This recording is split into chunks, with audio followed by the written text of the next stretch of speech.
Welcome back to In Focus. Now, Ugandans will hold elections next year to choose a new president and parliament. Incumbent President Yoweri Museveni is one of the contenders. This will be his 5th term in office, but a group here in Washington is determined to ensure that that does not happen.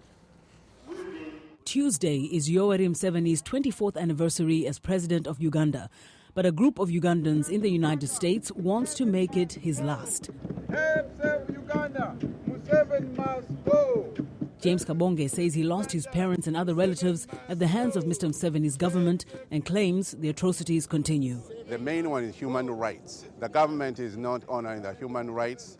People are being jailed, people are being killed, poisoned, and then corruption also, and dictatorship, which has been there for 24 years, and also theft of property. But many, especially in southern Uganda, say President Museveni's leadership has brought stability to the country. The Washington protesters, however, disagree. The group's march began at the Ugandan embassy and ended at the White House.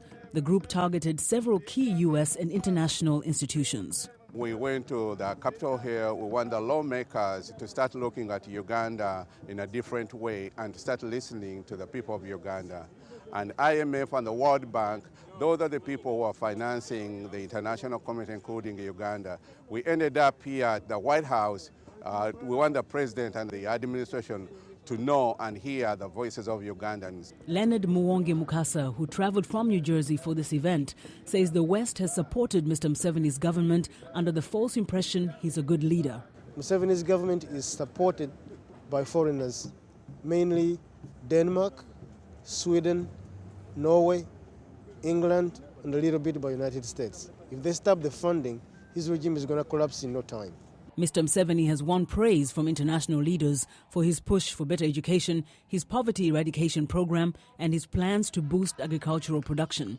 Nonetheless, the protesters believe their message is being heard. Recently, the U.S. Congress mandated Secretary of State Hillary Clinton to monitor Uganda's 2011 elections to ensure transparency. Ugandan opposition and anti-government activists see this as a sea change. Karim Ntambi says Mr. Museveni has marginalized the youth. Someone cannot be leading a country in a straight path for the past 24 years. We need to see new blood. I've never seen another president ever since I was born.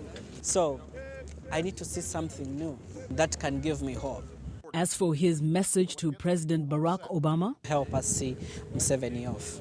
Though most of these protesters are from the Buganda Kingdom, Uganda's largest tribe, credited with helping bring Mr. Museveni to power, they say their protest is selfless. The whole northern region of Uganda, which comprises of more than 5 tribes. We're talking about the Tesos, the Langis, West Nile, Arua, Sebei. All of these people, they are against Museveni. So this is not a Buganda issue. This is a national issue. Contacted for reaction to the protesters' accusations against Mr. Museveni, a Ugandan embassy official said he could not comment. The group, meanwhile, says they'll keep drumming for change until it comes.